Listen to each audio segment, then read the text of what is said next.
Splendid choice, yes, indeed. The Penguin Who Disliked the Cold. Created and written by Taylor Brandon. The animals at the South Pole liked it there a lot, except for a penguin named Nippy, who did not. He wished he was someplace else instead, like the places in the travel books he always read. "This place does not suit me," said our pal. "I wish I was living in a different locale. Here I am in my tuxedo with no place to go. There is nothing here but ice, sleet, and snow. The grass is greener is right in this case, for there is no plant life in this entire place. But there is no escape," Nippy began to grieve, "for I am trapped here with no way to leave."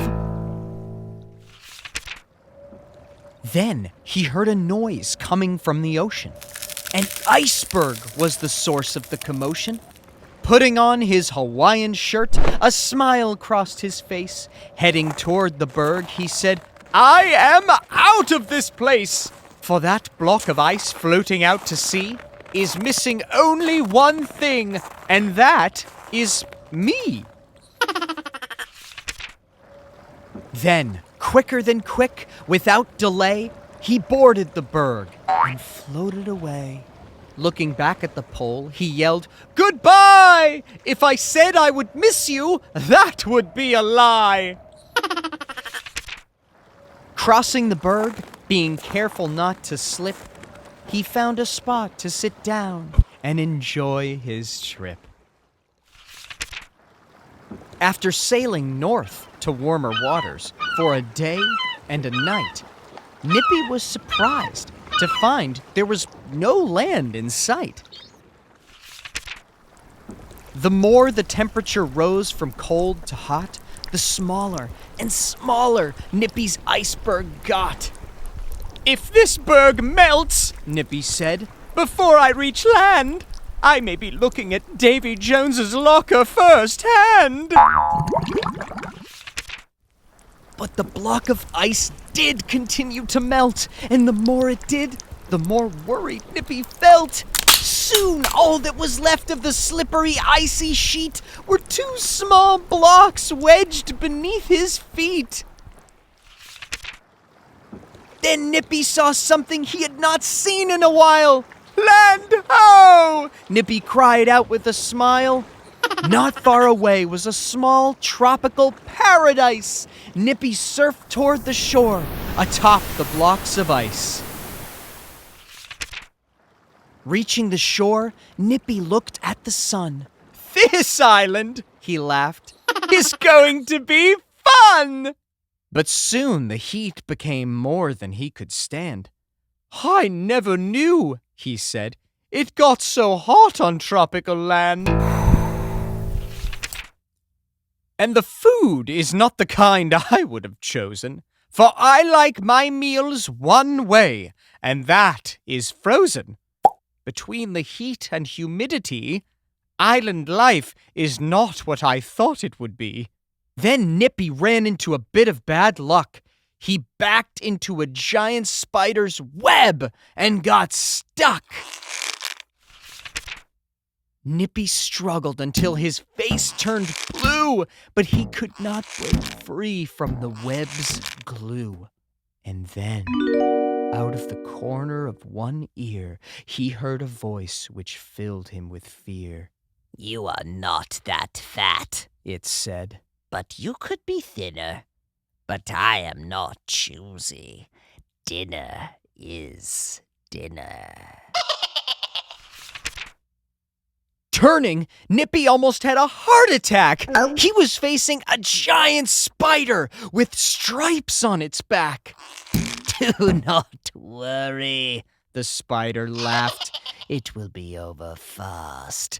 You are not my first meal, and you will not be my last." Nippy said, "Now this is quite a surprise, for I have never seen a spider quite your size." "I am big," the spider laughed. due to the changes in the sky. It was the non-thinkers and the tests they did nearby.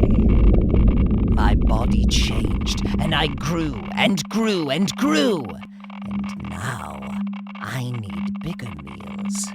Lucky you. I should have given money last year to help stop the tests in our atmosphere, but I did not, Nippy said, for I was too cheap. It does not pay being a penny-pinching creep.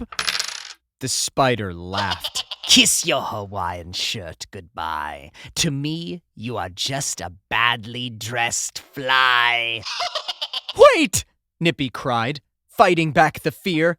You cannot eat me, for I do not belong here. I did not think the pole was the place for me. I wanted to go somewhere warm, you see.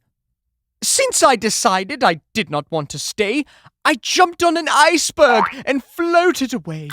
But the pole's the place where my heart is. I promise I am quitting the island-hopping biz. You learned a lesson, the spider said. That is great. Too bad it is a lesson you learned too late.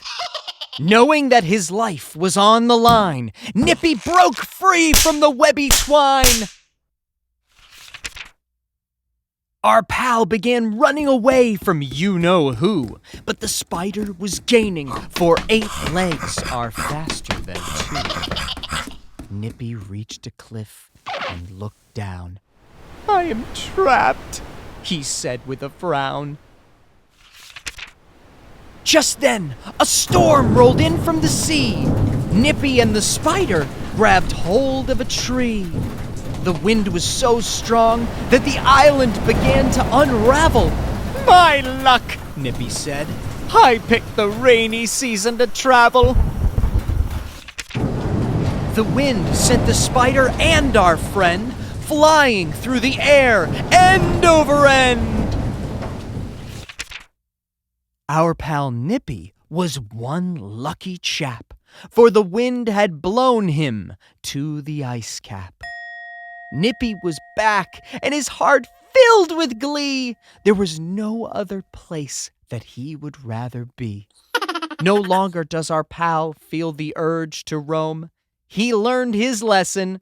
There is no place like home. But I am leaving my Hawaiian shirt on, he said with a grin, for it is 100% cotton and feels great against my skin.